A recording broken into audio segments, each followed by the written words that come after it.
Before I start the story, I would like to make it clear that this is a fictional story with fictional characters taking place in a fictional world. None of the people or groups in this story represent real life people or groups. They quite sincerely do not. Okay, on to the story.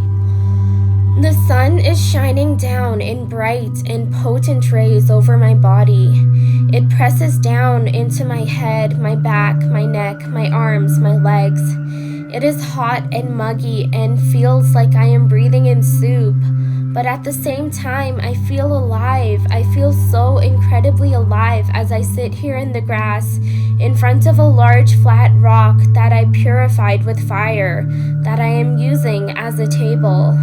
I grind the leaves with the large rock in my hand, scraping them against the worn mortar that my friend Cassandra got from her employer's garage. The leaves turn into a wet green paste. These are amina leaves, known for their soothing and healing properties, good for throat infections. I work slowly and fastidiously, keeping a calm, cool, collected sort of concentration on the task at hand. When the leaves are all smashed up, I gently transfer them to the cooking pan that is filled with water. I will let them soak for a while before boiling them in order to really let the leaf paste soften and dilute out into the water so that all the good medicine juices can really come out.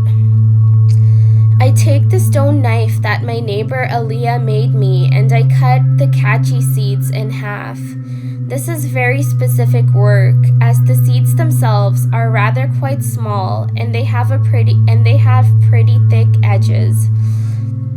I need to break them down so that all the good stuff inside can seep into the water along with all the other ingredients. Once I'm finally done, I toss them in the pan with the leaf paste. Now I need to get the juice out of a pesta fruit. Thankfully, this is easy, since the fruit is mostly juice anyways. I squeeze the flesh above the pan of water until the fruit is a dry husk. I do that to 3 more fruits, and I put the flesh and peels aside to cook into food later. The liquid in the pan is now twice the height it used to be at. The last component of the mixture is the peels of the Av berries. The seeds of these berries are deeply poisonous to eat, but their peels are full of nutrients and medicines that can cure even severe illnesses. I take great care to peel them precisely and not let the seeds of the berries enter the pan. I take care to go slowly. When I'm done all that, I use the flint rocks I keep tucked away in my skirts to light the firewood arranged in a cone at my side. I hang the pan on the wooden sticks arranged into a frame over the fire, and I let it come to a boil. I stir with the metal spoon, one of the only metal things I have, and I wait until the liquid level has halved.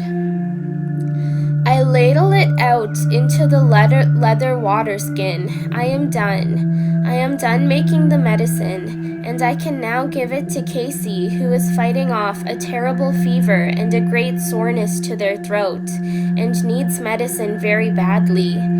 I gather my water skin and make my way off to their tent. I walk down the grassy streets lined on either side with sturdy tents large enough to fit a few people inside. It's not much at all, but it's what my community has. Once, we had much better shelters to live in, made of flexible sticks and tied together by vines. But now the plants used for those shelters are too rare, and we must make do with tents. It's not much, the medicine I made for them. It's not ever much. There were once days when the medicine was so much more powerful, could do so much more. My people were once one with the rainforest around us. We knew it inside out, and we knew how to ask for its help in creating powerful medicines that could cure strong and dangerous illnesses. But that was the reality of days long gone by, days long since past. Over time, my people, the people of the rainforest, have lost much of our knowledge. Not only the knowledge of medicines, but the knowledge of how to find food and shelter and materials from within the rainforest, how to rely upon it to help us and protect us and provide for us. Not only has our knowledge been lost, but much of the rainforest's power has been lost, as it dwindled with new developments cutting swathes from it and stripping lines through it. The rainforest isn't vast and powerful and overwhelming anymore. Only a fraction of it remains. It can't protect us and nurture us and provide for us as it used to. I ache at all the deep loss that my people have underwent, that all people have underwent truly. It settles like a deep, wet, heavy void inside my heart, a deep-rooted and far-reaching melancholy that nothing will ever be able to heal. I feel the roots of my loss stretching through my people, through my community, through my ancestors and descendants. But things are better than they were before, and for that I'm glad. I arrive at the door flap of Casey's tent. Inside, their father, Peter, is holding a wet cloth to their forehead. Is the fever any better? I ask softly, kneeling in front of the 9-year-old child. Unfortunately, no, Peter responds. Well, I have a tincture that can help. I pass him the water skin. Boil this and then tell them to drink it when it's hot. Okay. Hi, Casey. I keep my voice soft and sweet. How are you? Not good, they answer weakly. Do you think you could get up for me? Okay. Their dad helps them into a half-sitting position on a heap of pillows. I'm going to rub some poultice on your throat to help open it up a bit, I explain. Okay, they reply feebly. I get out the poultice made of ageni roots in my bag and I start softly applying it to their throat. The mushy paste is soft and light yellow and smells sharp and sour. When it's all applied, I tell them to stay there while the poultice dries. I have some fage grass that you should burn and let the smoke waft through the tent. I give Peter a few handfuls of the grass. Breathing its smoke should help fight off the illness. My friend Aaron got the bark from within the rainforest. Thank you, Peter tells me. My friend Aaron got the grass from within the rainforest. Thank you, Peter tells me. Think nothing of it, I reply, getting up from the floor of the tent. We bid each other goodbye, and then I'm off again to the healing tent.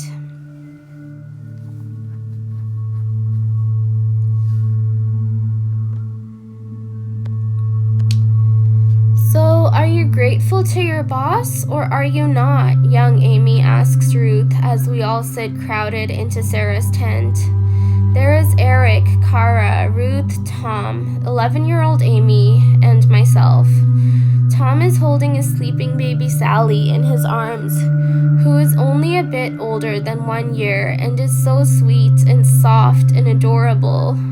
We sit on the floor, as we always do, with the blankets rolled up and put to the side.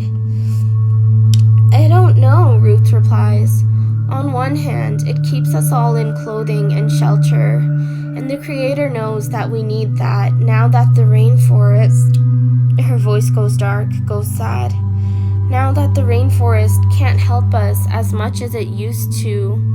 But also, on the other hand, it feels degrading to have to wait on people and to serve them just in return for basic rights like clothing and shelter. I feel like a circus animal doing tricks to get fed. I guess that makes sense, Amy replies. Is it hard to be a waitress? Not really, Ruth responds.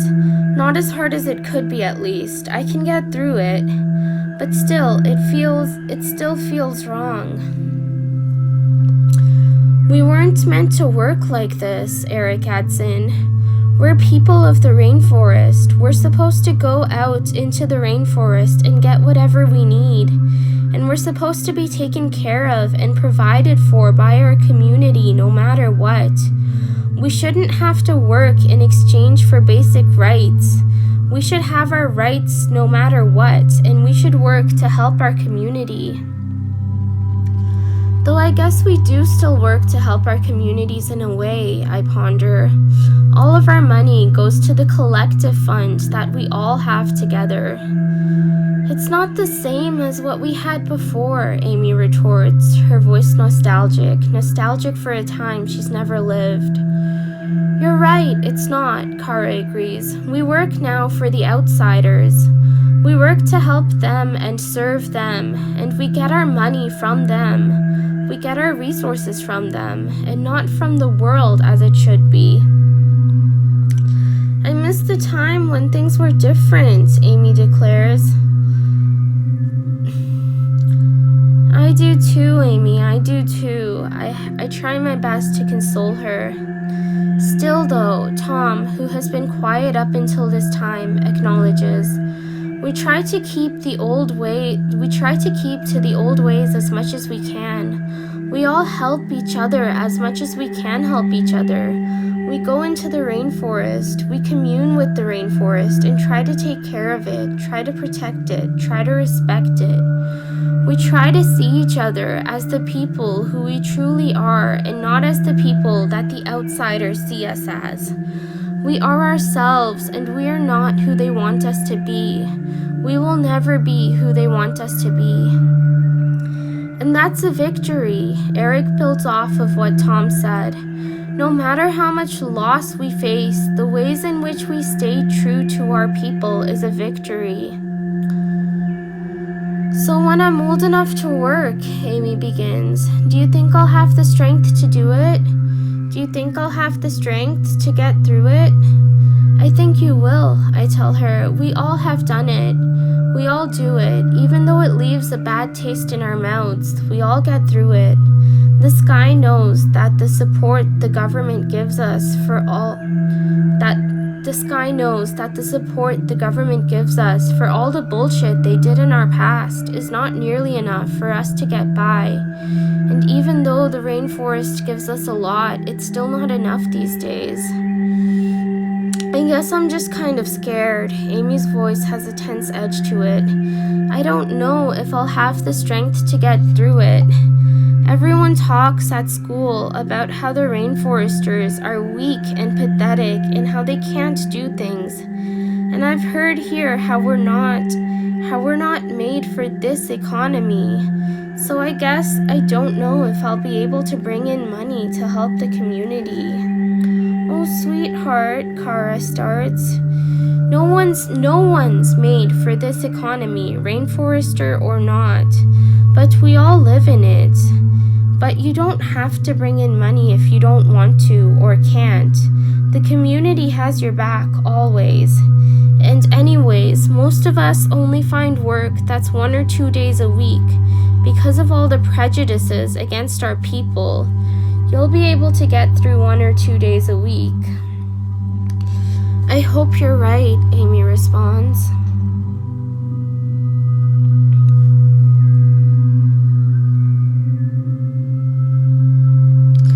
I'm twisting my way through the small gaps in the thick rainforest underbrush, my spirit sister Shayla in front of me. She knows the forest better than I do on account of her having a few years on me. She knows the forest and she knows how to look through the forest and find the plants that we need. We're not looking for healing plants right now, as the stock in the healing tent is full. Instead, we're looking for any fruits or berries that might add to the community's food supply, because we need to have enough to get by. No matter what happens, we need to have enough to get by. And thankfully, we can still rely on the rainforest to help us. It's slightly cooler here in the warmth of the forest. It's slightly cooler than the village in the meadow, and it's dark and thick and full of life. Everywhere you turn, there is life of all sorts growing and reaching and sparking all around us. The whole forest seems to be flowing with energy, flowing with power, flowing with the breath of life. And I feel so very connected to it and connected to the life in the world, as I always am when I'm in the forest. But today is not a time to simply commune with the forest, as is the case on some other days. Today I am filled with a sense of purpose. Purpose to keep my community safe, purpose to provide for my community, purpose to do what I can. This sense of purpose courses through my soul like water flowing through a tree. It courses through my soul and it grounds me and connects me with this life. This life is a beautiful life. Despite all the hurt and the suffering and the loss, despite all the need and the scraping by with only just enough, despite the heavy weight of history upon me, this life is still beautiful. And I'm blessed by the rainforest. I'm blessed by my community. I'm blessed by humanity. I'm blessed in so many ways. I would never want to give it all up. So, Raspberry, Sheila starts. Have you seen little Cody swear? He does it so adorably. It's hilarious. No, I haven't heard him swear, I reply. I'll have to soon. You will have to. Oh, it's so very cute. You can't get him to do it, though. If you tell him to swear, he refuses. But if anything makes him angry, oh, it's so super cute. It is very cute when he gets angry. You're right, it really is. I love it when children get angry. They're such small little balls of rage. Oh, they are. They just express their emotions so completely. Yes, they have no inhibitions. And I get how adults need inhibitions. I totally get that. But small children they're just so wild. They really are. And it's so hard to not give in to their adorableness. It is, though a lot of times you absolutely should give in. That's true, a lot of times you should. We reach a tree split into 3 different main trunks. It has smooth bark, but thankfully it has many branches which make it easy to climb. And that's a good thing too. In the leaves of the tree are nestled a wealth of juicy aranas. My mouth waters just from looking at them. We make our way up the tree and hang onto the branches with one hand. We fill our bags with the fruit. We take care to not take too much, to not take any more than we need. We must leave enough that the animals can take the fruit as well, so that the rainforest can be healthy and it can continue providing for us and giving us life.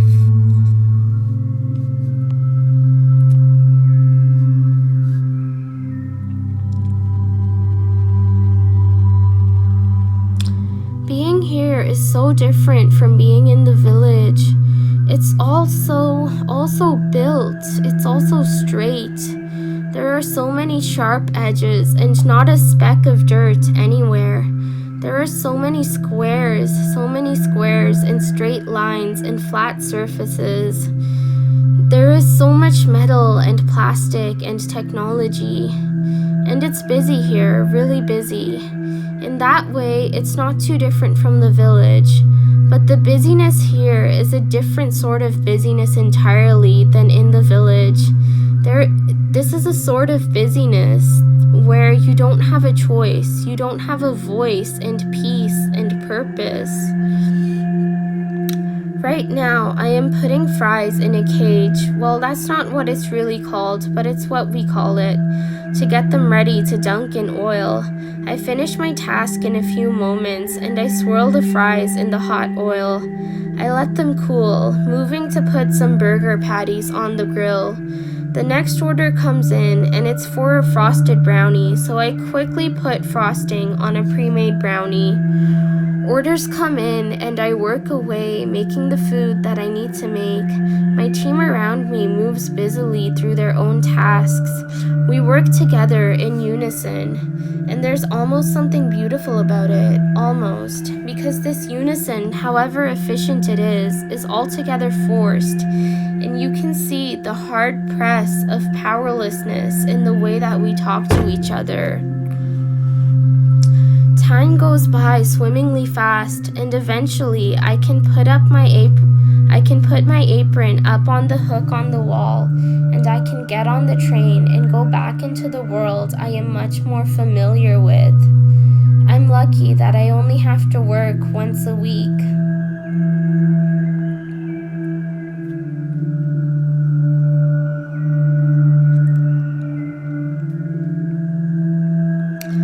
So this is for pain in the lower back, Oakley explains to us, holding up the scraggly-looking plant with long, thin stems and only slightly thicker leaves.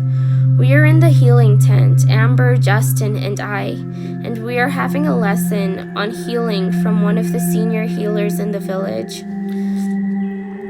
If the pain is sharp and burning and feels like many pins inside the body pressing down at once, and if it comes and goes in waves, that is when you administer this medicine, they continue. Administer 1/2 cup every 10 to 15 minutes and keep doing that until the pain goes away. After that, feed them 2 cups and tell them to get rest. Do you understand, students? Yes, we answer in a messy unison. Good, I will show you how to prepare it. They purify the rock table in front of them using fire, and we all pay close attention as they work. First, cut the leaves from the stem and steep them in boiling water. They put the leaves on the pot over the fire. And for the stems, use your fingers to peel them lengthwise into tiny strands, as small as you can make them. We watch Oakley work, creating many fine, almost hair-like strings out of the long strands. And this part is difficult, they tell us, and you really have to pay attention. Got it? Got it, we echo, keeping our eyes on Oakley as they continue peeling the stems. Stir the water every few minutes, they explain to us, and keep an eye on the water level. If it is boiling too fast, take the pot off the fire for a bit, which I'm sure you all know how to do. Yes, we reply, enraptured by their demonstration. I love healing. I love making people feel better. We all do. And we all love learning about healing, learning about how to make people feel better. In addition to healing, I love working with the plants of the forest and with all of the gifts that the forest has to offer us. The water should be boiling slowly and softly, almost simmering, but not quite.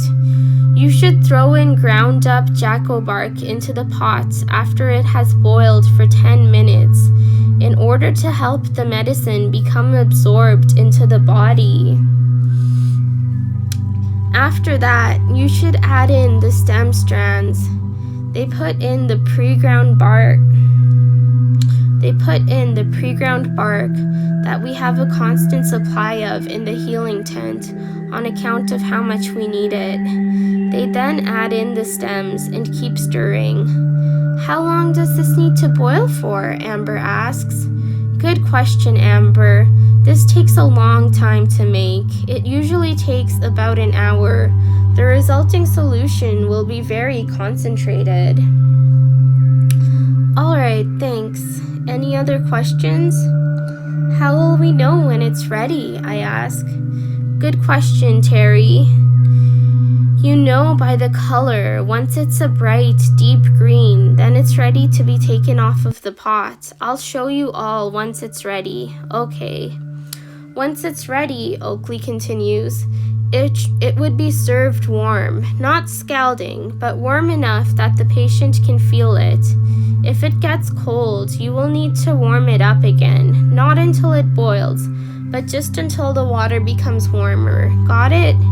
Yup, we all answered together.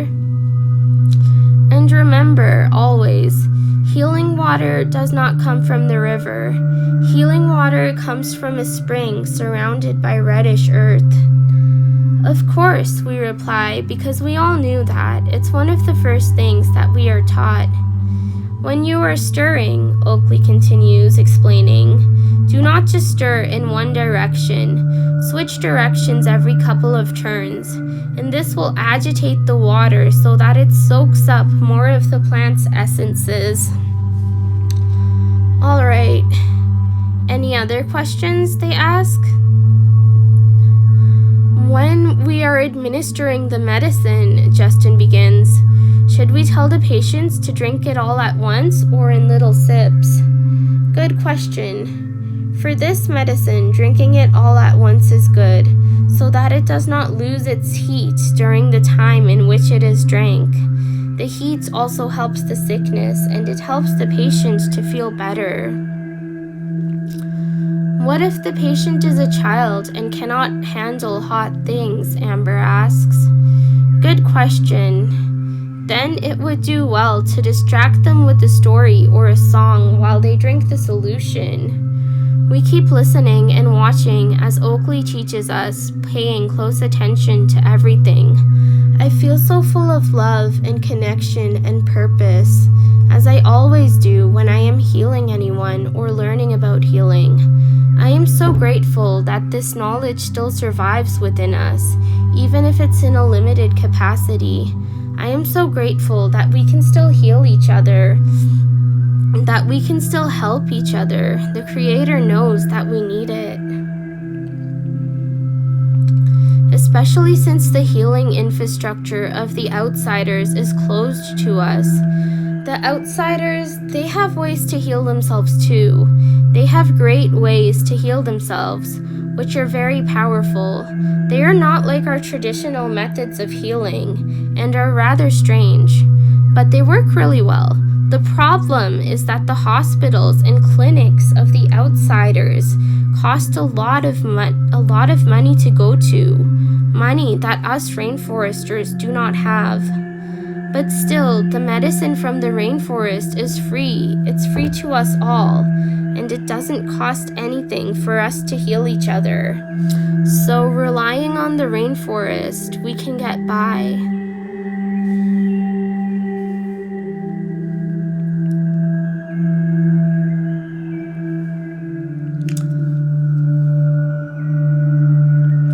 What the hell do we do? Tom asks. His voice is saturated with dread. We are all gathered here together in the grassy roads of the village, the whole village, all crowded together at once. All crowded together as one, in one horrible ritual, the ritual of disaster. There is so much tension in the air that you could almost cut it with a knife. I feel nauseous. I cannot breathe. We fight. Sheila's voice presses hard and determined and confident. We cannot just let them take our rainforest from us. We just cannot. There is already barely any rainforest left, old woman Sally speaks. We are on the edges of one of the last remaining stretches of healthy forest. We cannot let them destroy it. We need the rainforest, young Alyssa tells us. We need it to live. Even the outsiders need it to live. Everyone needs it to live. You're right, Derek, a middle-aged man, tells her. We all need it. Everyone needs it. We must protect it. And we are figuring out what to do right now. We are figuring out how to protect the rainforest, how to protect our people, how to protect all of the people of the world. That's why we're all gathered here together. That's why we're all talking together, because we need to find a solution, or we need to find something that will help us. Can you read the government notice? Can you read the government notice again? Joss, a young adult, asks Raina.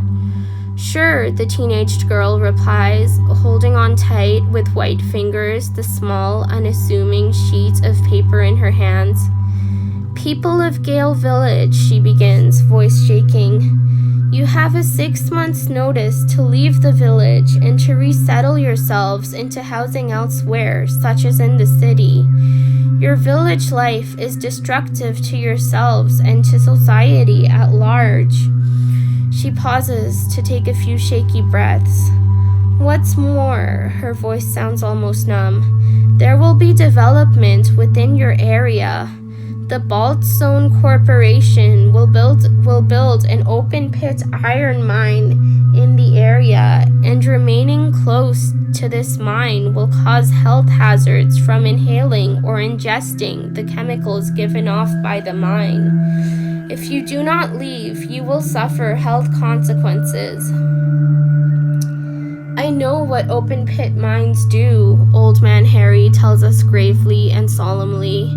They cut through the forest, tearing through it and destroying it, and causing a large, ever-growing open wound within the forest. This open wound, these large slashes of cut-away dirt, wounds that keep growing, they make the forest sick and it slowly dies.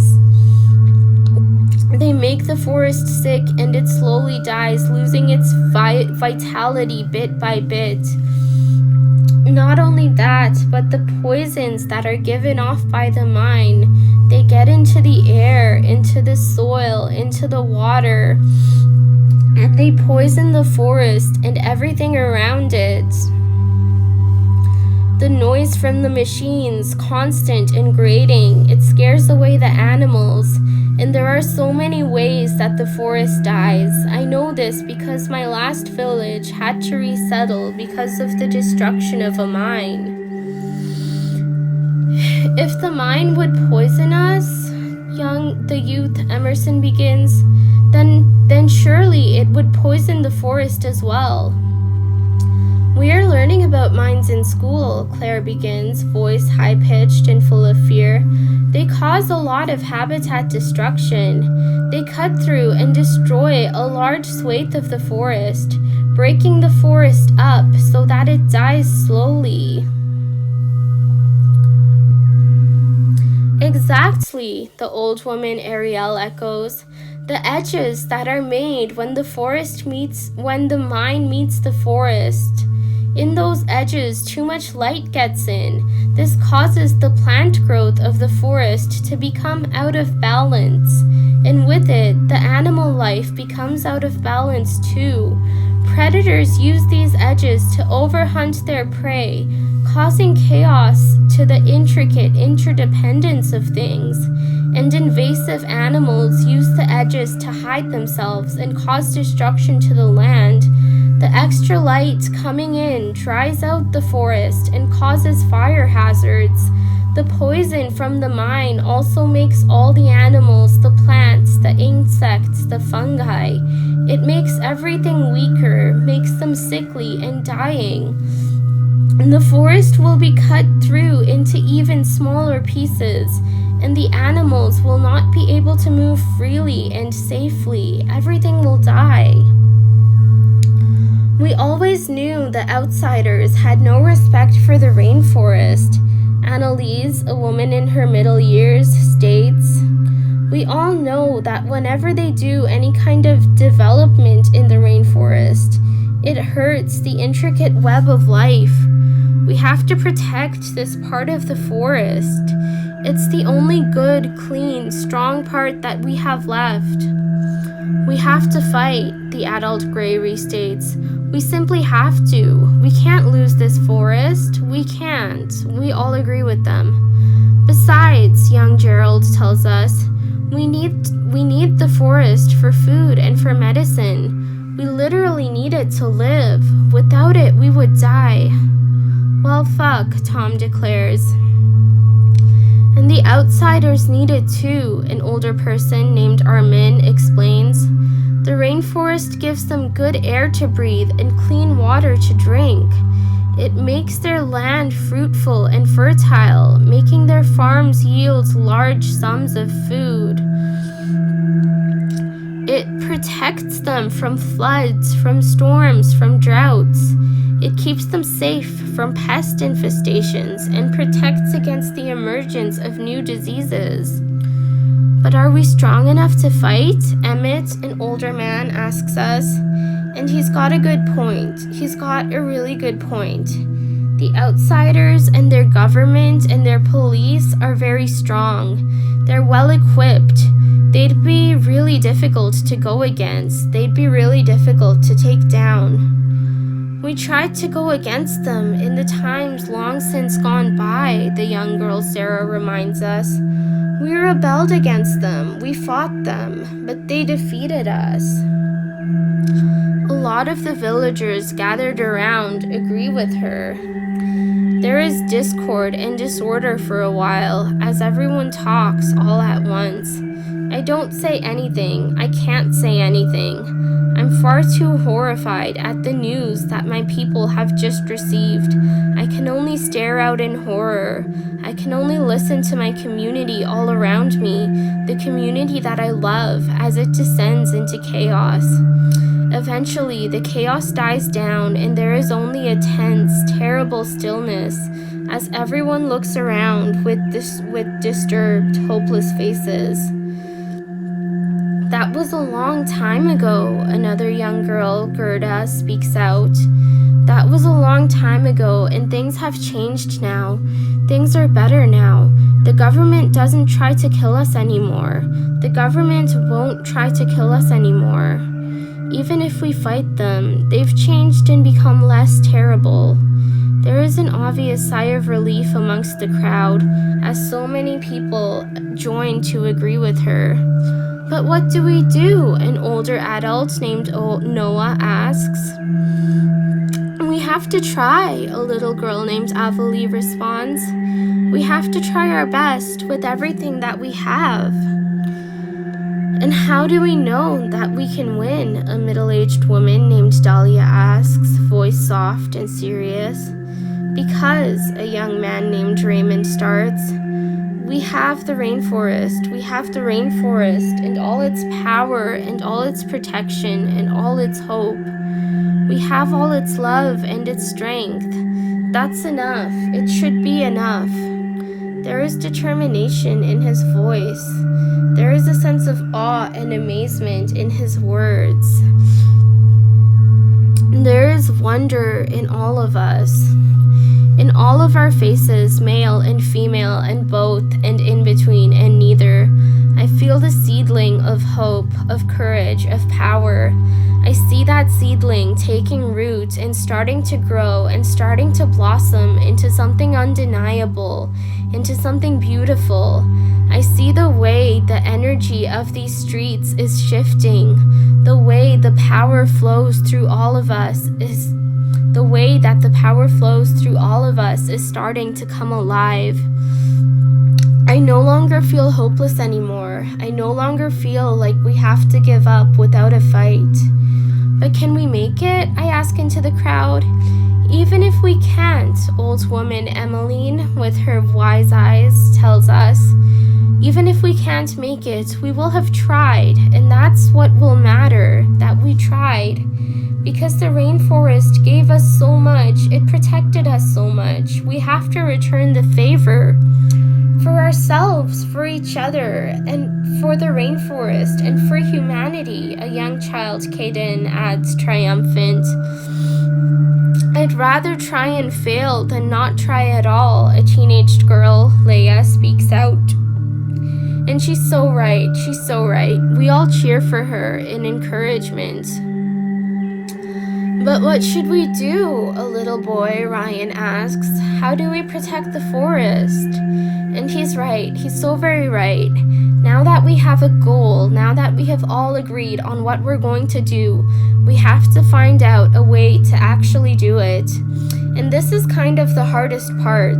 We don't have much power. We know that we don't have many resources. So we have to make what we do have work. We have to win somehow from the position we're in, which is a practically disadvantaged position, even if it's spiritually more advantaged. But we have to try with everything we have. We have to try because there is everything to lose. And so we talk to each other. We talk to each other and we keep talking to each other until we have heard almost every type of plan out there. And we keep talking to each other until we've weighed out the advantages and disadvantages of each plan. We change and add to each other's ideas, and we give supports to all the creativity of the people. In the meanwhile, people come and go from the group, going to go get food for the village, or to get medicine, or to prepare food. People eat and drink, and children play.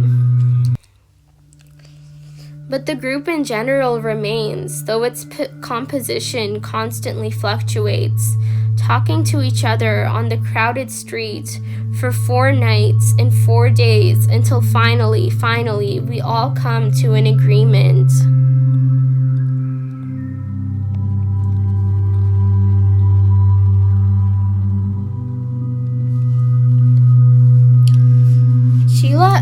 Sheila and I are in a crowded corner of the city, doing something we have never done before. The city is so strange, so busy, so hard, so noisy, so sharp, so bright. I will never get used to it, but I can bear it, especially for the sake of saving the rainforest. Hi, Sheila speaks brightly to a young woman passing by.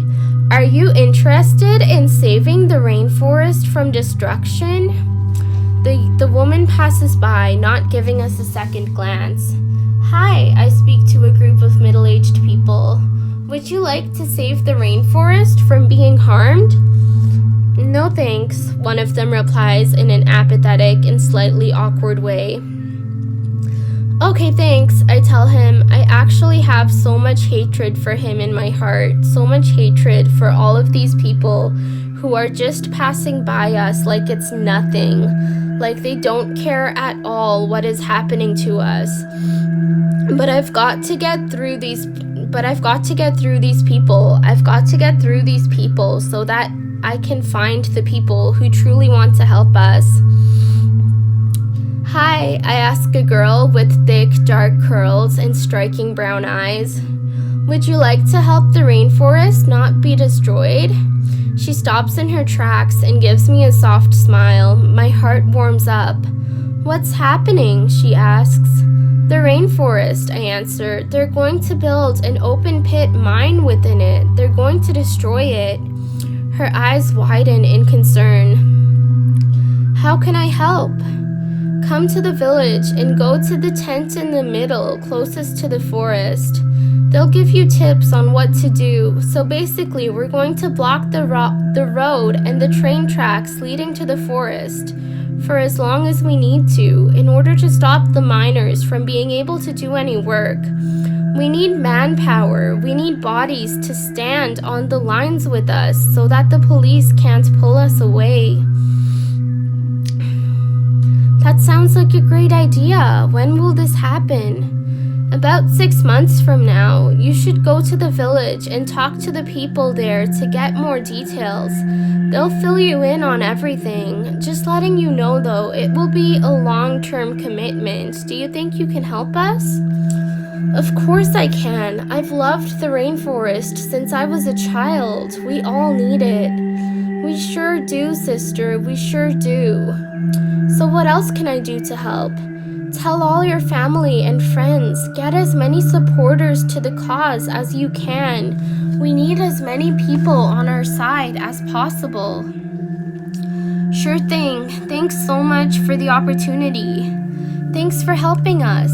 It's the least I can do. We shake hands and she walks off down the busy streets. Great job, Terry, Sheila exclaims, smiling at me. Thanks, Sheila. You're doing great too.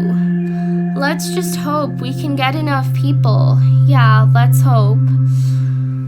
We turn ourselves back towards our work, going up to everyone we can and hoping to have good replies. We know that there are good people in this city. We know that there are people who care here. It's just that they're rare. They're rare, and we need to find them. And that means going through a lot of awkward encounters. That means going through discomfort. It means going through potential attacks even, if that can help the forest be healthy. The sun eventually sets and the blue of twilight is upon us. I have managed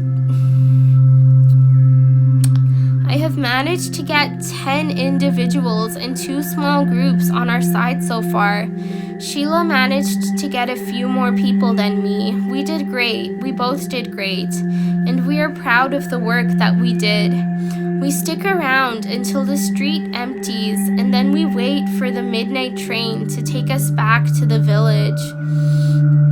It was amazing working with you, Sheila tells me softly, tiredness in her voice, in the quietness of the fully automated bus. It was great working with you too. Today was so strange. I've never done anything like this before. Me neither, but I liked it. So did I.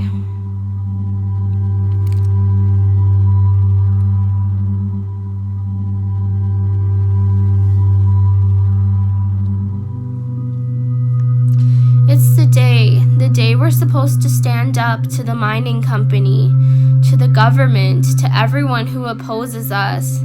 I woke up 4 hours before dawn and made the walk to where the parallel lines of the road and the train line went to the village. I wasn't the only one. There were scores of people coming out to meet us. 1/3 of the village, everyone who didn't have to do work or go gathering. Bucketfuls of people from the city, people who I have never met before or only met briefly. We are all gathered together on the road and train tracks, numbering perhaps 2,000 altogether. We are all together. I feel more fear than I have ever felt in my life. I think perhaps we all feel such fear, but there is also this strange sort of amazement. There is this strange sort of hope. Energy I could never be able to describe flows through all of us. I feel as if all of us here together are exactly where we are meant to be. We form many thick rows upon rows of tightly packed bodies.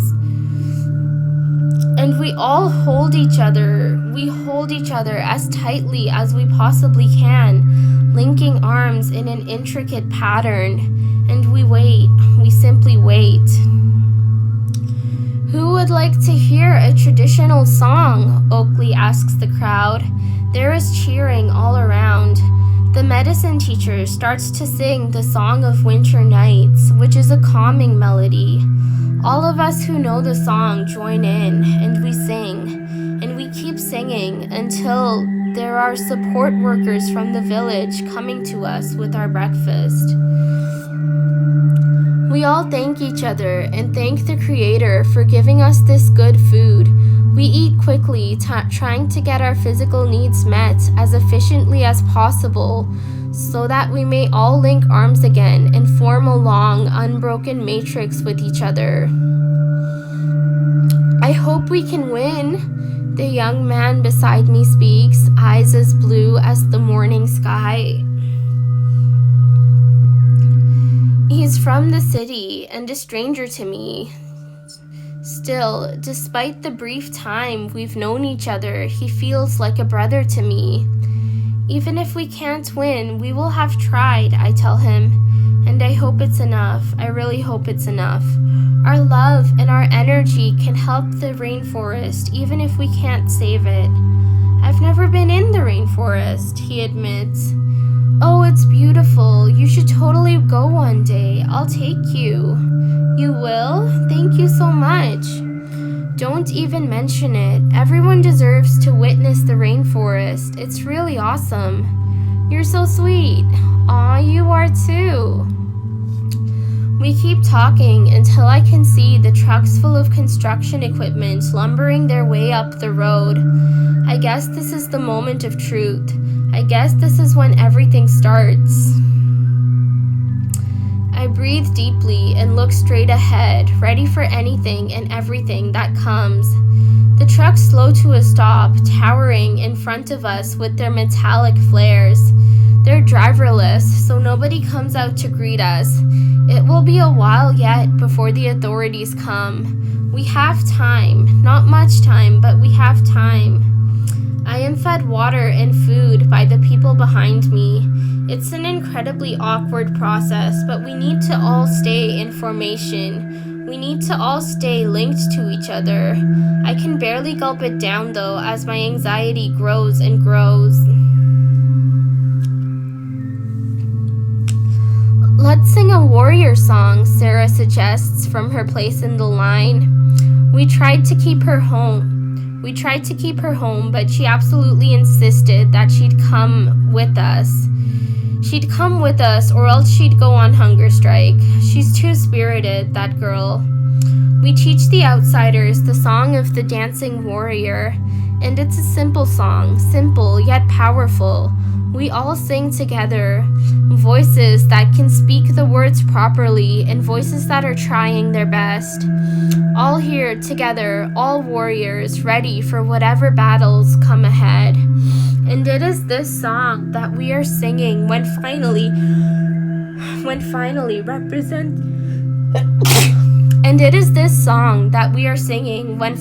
representatives from the company, from Baltzone, come to us. What the hell do you think you're doing? The middle-aged man in a dress shirt demands at us, fuming. He has 3 men flanking him on either side, all wearing dress shirts, all enraged. We won't let you build this mine, a rainforester youth named Manny declares clearly and without fear. Get out of the way if you know what's good for you. You have been told to leave. We won't, Layla speaks clearly and surely. The men stride up to her and grab her by the shoulders. They shake her, trying to wrest her apart from the hold of those on either side of her. But Layla holds on with everything she has. She holds on with everything she has, and the 2 outsiders on either side of her hold on with everything they have. All 7 of the men attack her at once, grabbing and pulling on whatever parts of her body that they can. But still, she stays strong. Still, she stays unbowed. And they can't wrest her apart from the line. They can't separate her from our ranks. They eventually give up and start attacking other people in the front row, trying to find a weak link. But they can't find a weak link. We are, all of us, infinitely strong. And we are, all of us, holding each other, and they can't tear us apart.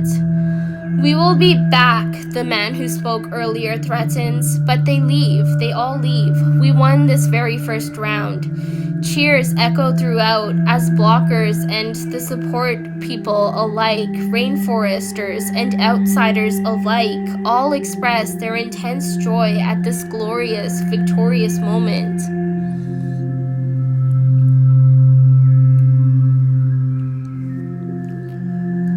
They do come back. They come back with more men, with scores of men to aid them at breaking us apart, but we don't let them. We don't let them do anything. We stand there in the cold, chilly nights and the hot, burning days, letting the weather wash over us.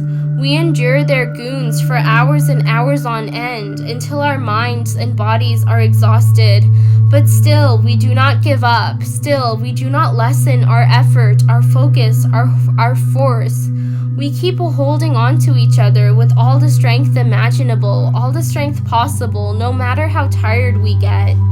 We keep going for the rainforest, for each other, for humanity, for the future. I don't think I have ever been as deeply in love as I am now, enduring the unrelenting attacks of the mining men. They grab and grope my arms and my chest and my stomach and my shoulders and my sides.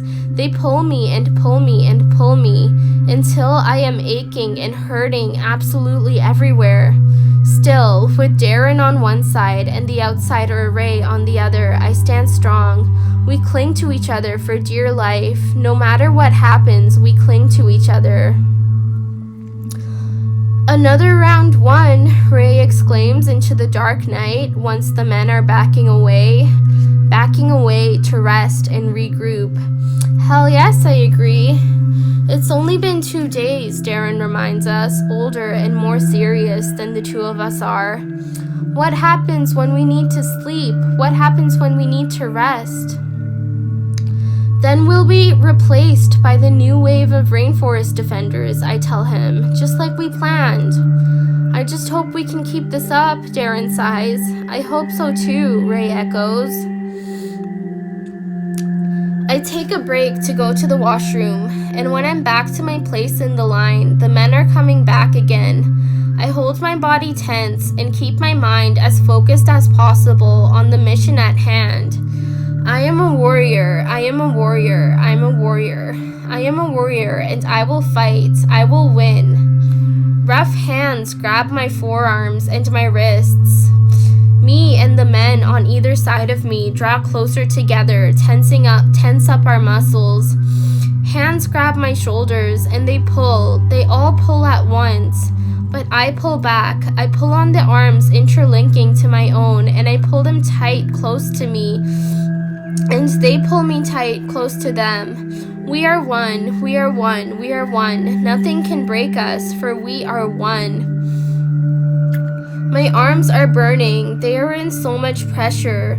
They are in so much pain, but still, I keep them as strong as rock and as flowing with life force as a tree. I ignore the burning, the aching, the pressure.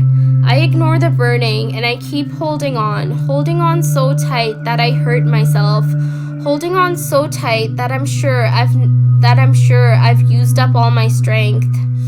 I've used up all my strength, but somehow I still have more. Somehow I still have an infinite supply. I don't know why. It's because all of us fighting here are drawing strength from each other.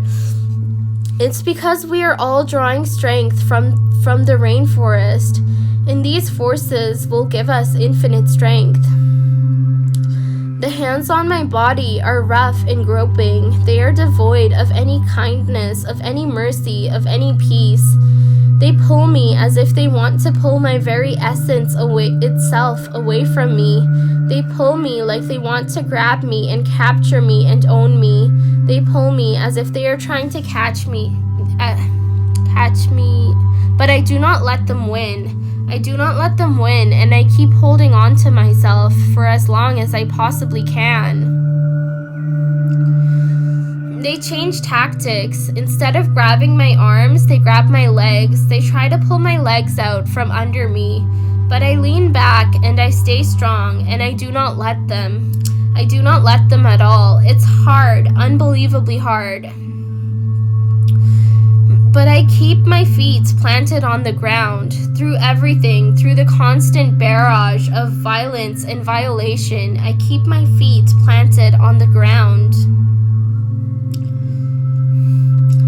Darren grunts above me, and Ray lets out a scream. All around me, people are groaning and crying out, not just from the ranks of the rainforest defenders, but from the ranks of the miners as well. There is so much chaos and sound around me, but I do not focus on it.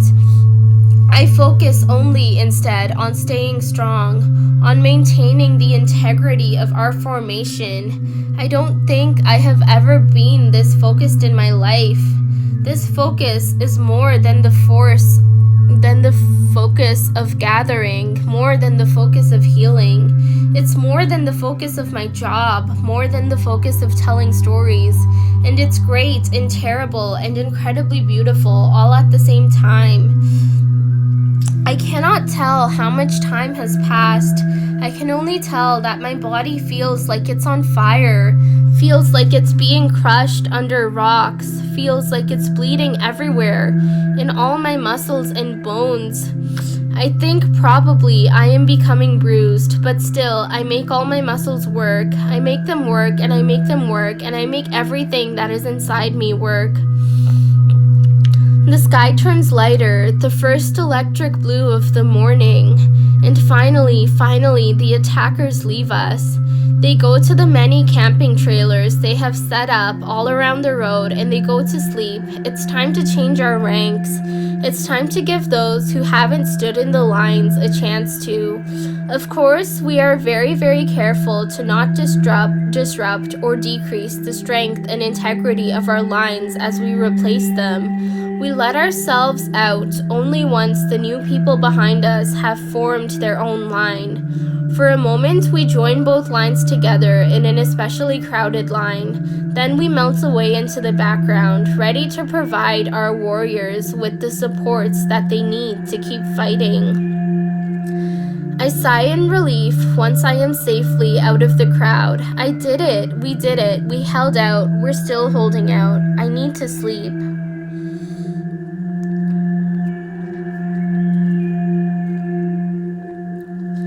We've been going at this for months, for terrible, burning, exhausting months, for beautiful, melodious, purposeful months. Months where I have felt emotions that I hadn't even known existed. Months where the lines between us and the outsiders were both more blurred than ever and more sharp than ever, as we all came together in solidarity. So far, everything's been going well. We've been hungry, we've been beaten and bruised and exhausted, but we've been winning. I just hope we can keep this energy up. I hope that our luck doesn't turn. I'm back at the front of the lines again, this time arm in arm with Sheila on one side and Sarah on the other. It's horrible, like it always is, being pulled at and yanked at and squeezed. It's violence, but it's violence that I can handle. It's violence that I have handled before and handled well. It's not new to me anymore, not that it hurts any less, but I'm confident that I can take it. Still, it's so strange being beside Sarah, being beside a mere child of 12 years old, and seeing her go through the same violence that I'm going through, that we're all going through. She deserves to be at home playing. She deserves to be having safety and fun without a single care in the world. She deserves that, but she insisted that she doesn't want that. She insisted that as long as there is a battle to fight, she'll be fighting in it. I can't worry too much about keeping her safe though, since I need to focus on keeping the formation safe. Still though, her standing there beside me, arm in arm with me, it absolutely haunts me. So far, nothing out of the ordinary has happened. It's being annoying. This whole ordeal is being annoying. But still, we are only standing up against Baltzone thugs, and we are only taking what they've been giving us these past few months. There is violence. Oh, definitely there is violence. But it's not nearly as violent as it could get. No one is getting seriously hurt.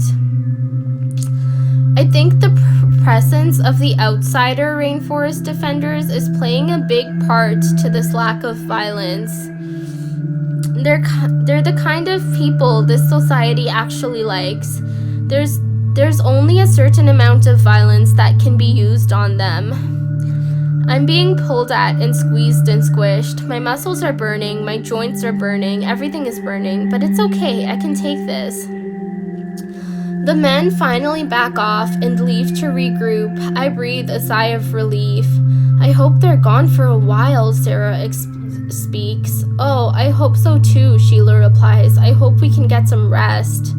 And to be honest, they probably need some rest too, I add in. We keep talking, alert for any sign of the men coming back or anything weird happening. It does seem, however, that the men are going to stay away from us for a while. This fact does not give me peace. I do not know why they are not coming back. I do not know what is coming next. Good job, guys, Sarah comments to us. You're the one who's out here despite being 12, the outsider beside her, Rachel, replies. Let's just hope we can stay out here for longer, I speak. Whatever comes next, I'm sure we can take it, Sheila's voice is sure and strong. We keep talking until we see the flashing lights of a police car come up in the distance. This is not good at all, but still, we have taken on the company thugs. The police cannot be much worse. We can take them on as well. What are they going to do to us? Kill us? They're not allowed to do that anymore. And they're definitely not allowed to do that in front of our outsider supporters. We're not in more danger than we already were in. If they tear gas us, we can take the stinging and the burn, and we can stay strong through it. We all bring ourselves closer to each other, holding on to each other tightly. This is very probably the final round of our battle. After that, we need to keep a lookout for any intruders, but we can rest easy. The police cars slow to a stop in front of us. Like well-coordinated soldiers, the police come out marching up to our lines. They have pure hatred in their eyes and disdain all over their faces. They have guns on their hips and body armor over their chests. They make me shiver ever so slightly. What do you guys think you're doing? A muscular, well-built cop demands of us. Protecting the rainforest, Shayla declares back. You're holding up our economy is what you are doing. The cop spits out these words with a rage and contempt. We're saving our world, a female outsider retorts. Saving the world? The cop spits. Preposterous nonsense. We're the ones who know the truth, Sheila responds. You are blinded by your greed and ignorance. You are simple, stupid people, the police officer barks. And you do not know anything. You especially do not know how this civilization runs.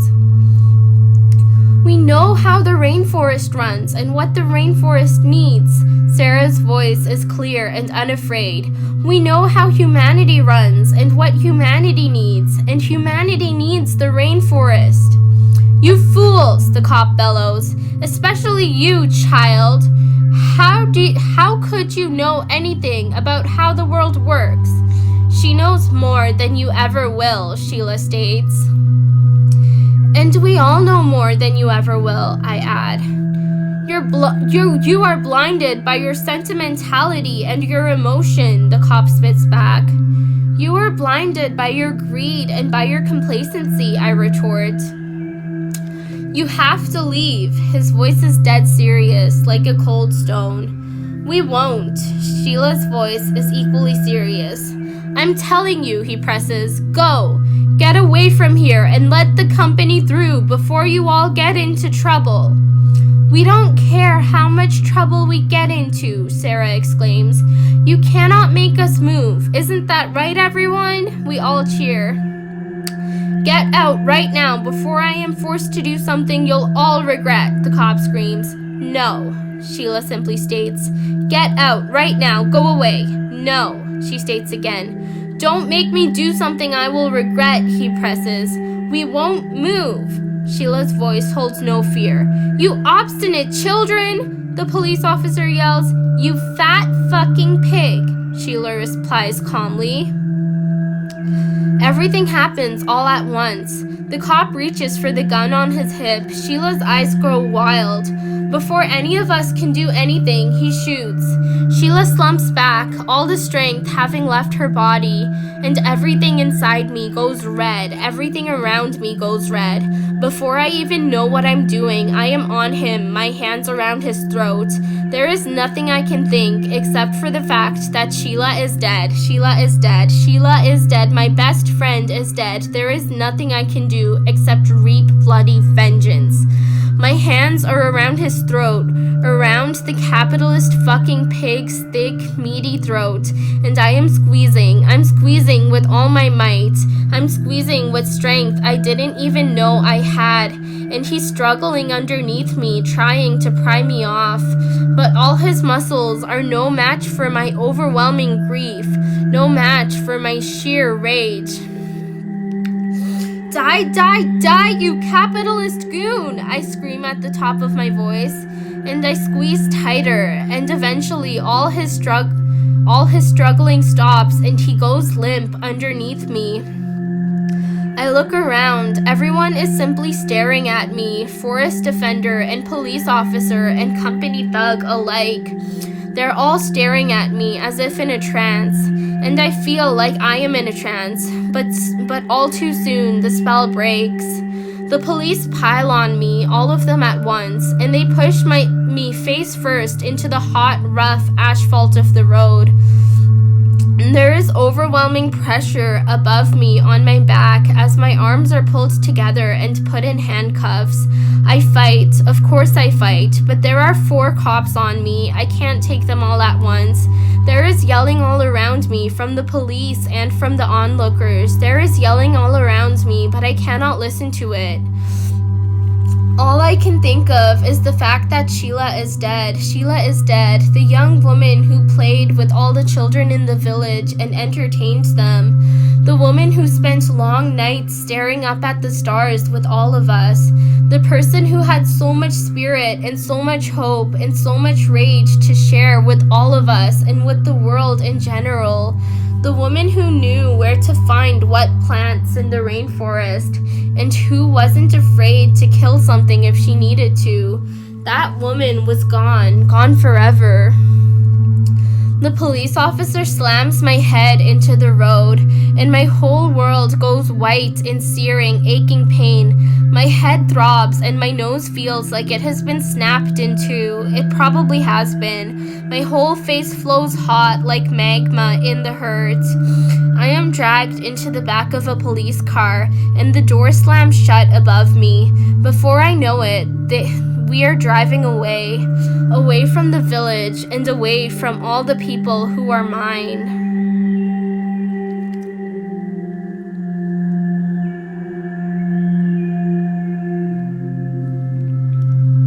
The jail cell they put me into isn't terrible, I will admit. It's bare, with one metal shelf on one side that serves as a bed, a few blankets softening the hard metal. There is a small bathroom parted by a curtain, and there isn't really anything else, but it's clean and nobody bothers me. But the problem is that I'm alone. I'm so alone, and all my thoughts are flooding through me, absolutely out of control. They're out of control, and all I can do is drown in them. All I can do is let them overwhelm me like a hurricane ripping through my mind. There is no one to talk to, no one to give me comfort, no one to ease my grief and my sorrow and my anxiety. I think about Sheila, about how much I miss her, about how empty I am without her, about how much I'm sure everyone misses her. I think about how horrific and unjust her death was, about how much the world will miss her kind, passionate, amazing presence. I think about how it's unlikely that my people could hold a funeral for her, given that they still have to fight the mining company. And I think about how grief must weigh heavy on everyone's hearts. I think about whether my people are still able to fight. I wonder what the police have done. I wonder if they have killed anyone else. I wonder if they've mowed down our ranks one by one until there were none of us left to oppose them. I think about how determined we were to fight no matter what the cost was. I wonder if we are still fighting, if we are still able to stay strong, if we are still protecting the rainforest against whatever the police and the company are doing to us. I think about what will happen to me after my trial is over. I murdered a police officer. Well, murder is not the right word, but I definitely did kill a police officer, and multiple witnesses saw it. I'll be going to jail for certain. There is no doubt about that. But will I be in jail forever? Will I ever see my people again? Will I ever get to go home again? Will there even be a home left for me to go back to once everything is said and done? I don't know. All I do know is that I can hope and I can pray. So, sitting on the ground with my head looking up towards the Creator, I do pray. I pray that Sheila has been returned to the rainforest from which she came. I pray that she has gone back to her origins and is part of the flow of life within the rainforest now. I pray that my people can win against the government and the mining company. I pray that we can keep the rainforest safe. I pray that no one else had to die from the invaders' wrath. And I pray for myself too. I do pray for myself, but mostly I pray for my people, that they're safe, that they're fighting, that they're winning. And I pray for the rainforest. I think the Creator can hear me, even though there is thick concrete between myself and the sky. I am sure that the Creator can hear me, that they can see me, that my prayers will not go unanswered. Praying gives the world strength. It gives the Creator strength. It gives the Creator strength so that the Creator can give us all strength and help us. Praying puts cosmic energy out into the world that helps the world to be safe and healthy, that helps the world to commit revolution. So I am helping my people, even if I can't be on the front lines right now. I am still helping my people. Terry LaCroix, you are called for the evening meal, a rough voice outside the door says, pulling me out of my thoughts for a moment. I get up as my cell is opened and guards escort me to the eating area. The room is large. There are tables all over, each table lined by 2 benches on either side. There is a lineup of people with trays getting food, shaking around, snaking around the corner along the wall. I join the lineup and get a heap of the strange brown mush that everyone else is getting. I go to a table and put a spoonful in my mouth.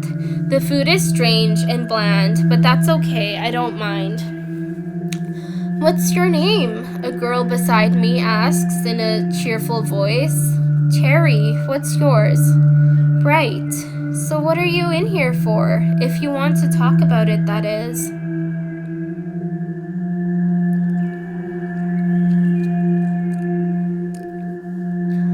Today is my court date. I am taken in chains to the polished, carved, wooden room that makes up the court. All the walls are made of aesthetic, expensive wood, and so are the high tables with carvings on their sides. The floor has a thick green carpet, and all the chairs have thick green padding that seems very plush and very comfortable. I have never been somewhere even resembling this strange place. It unnerves me. My wrists are shackled together, my feet are shackled together. There is a collar around my neck attached to 2 chains held on either side by a guard.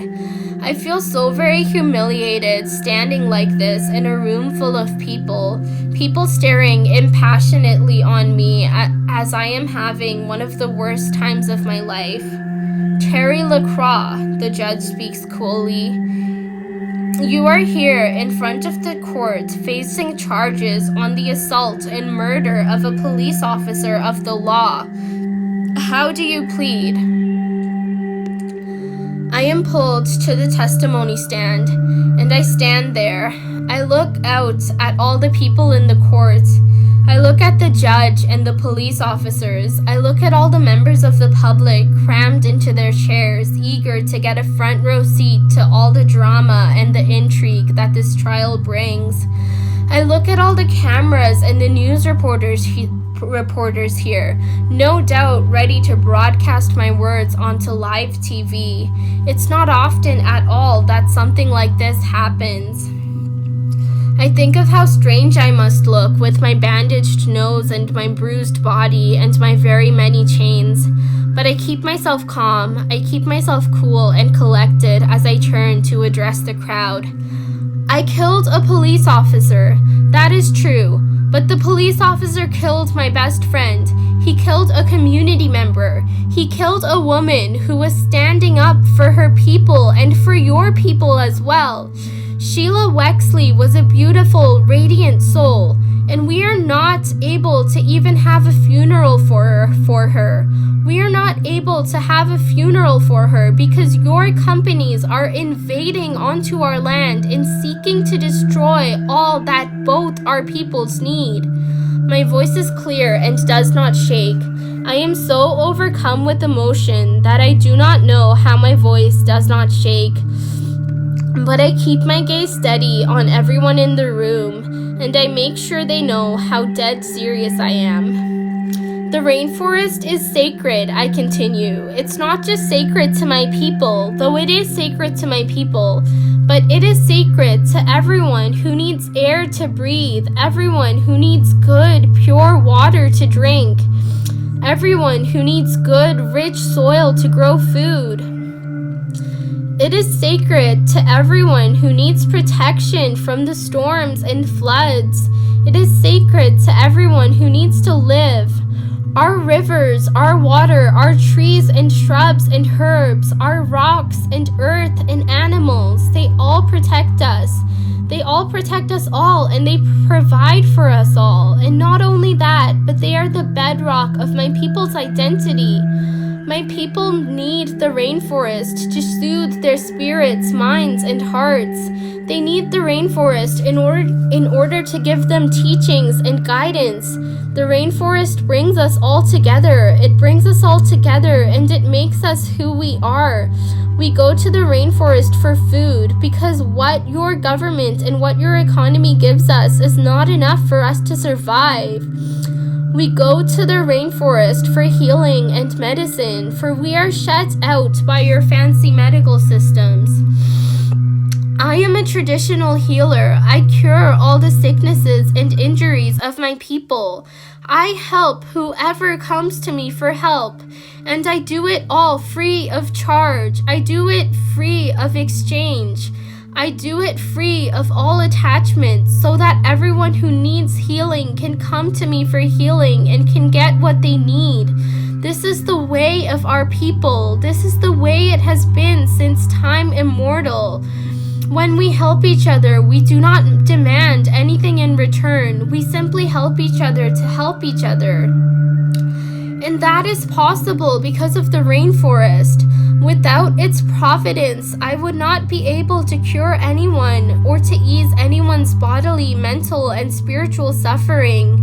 The mine will destroy the rainforest. There is no other way to it. The mine will simply destroy the forest we all need to live. It will create a large, gaping, open wound in the rainforest, a wound that will only grow and destroy the forest all around it. It will poison the water, the soil, and the air, and it will scare away the animals with its noise. Only one piece of healthy, intact rainforest is left, and we all dearly need it.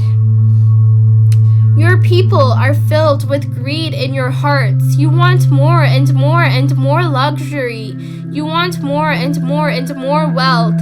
All you see is how much you want to take. Your companies want power and they want to rule over their workers and do whatever they want. Your governments are the slaves to those companies, and they aid the owners of the companies in doing whatever they can to have more wealth and have more power and to bring more destruction into the people and the lands. You cannot see beyond your own greed to see all the people that you're killing, to see all the places that you're killing, to see all the lives you are destroying and leaving to rot. The lives of rainforesters and outsiders alike are being harmed and destroyed by your greed and your unending hunger. But you don't see the destruction that you bring. You don't see the death that you bring to so many people.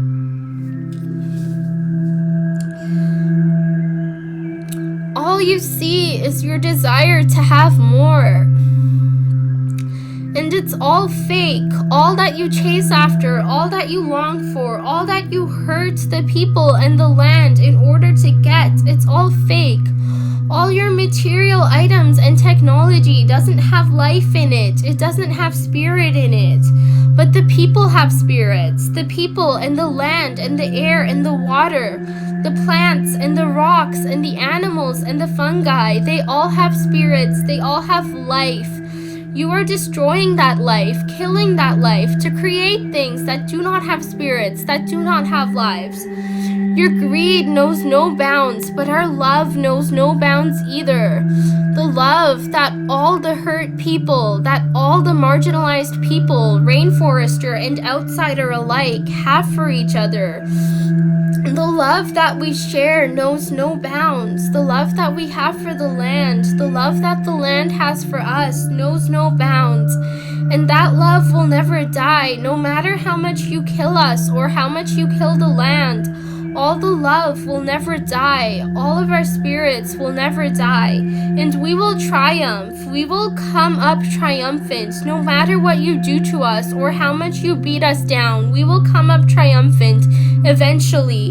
And all your wealth and all your luxury and all your power systems will fail. They will all fail, and everything that is sacred will become free again. My people will fight, and our supporters will fight. We will fight with everything that we have so that you cannot win.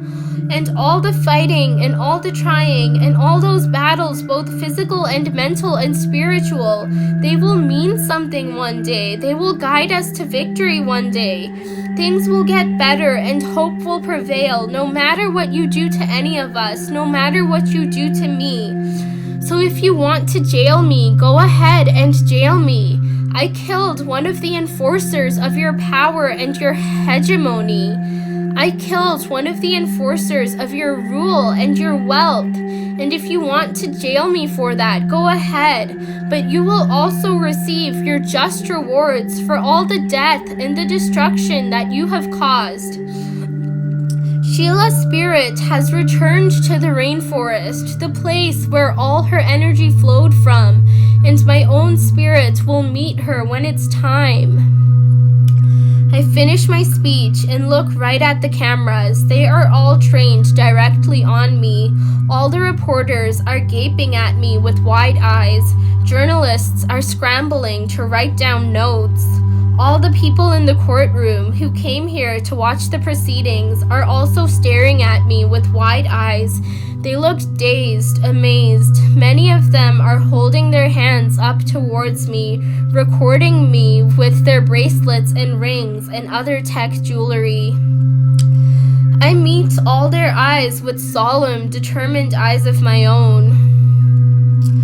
So you plead guilty then? The judge asks after a long while of silence. I guess I do, I reply.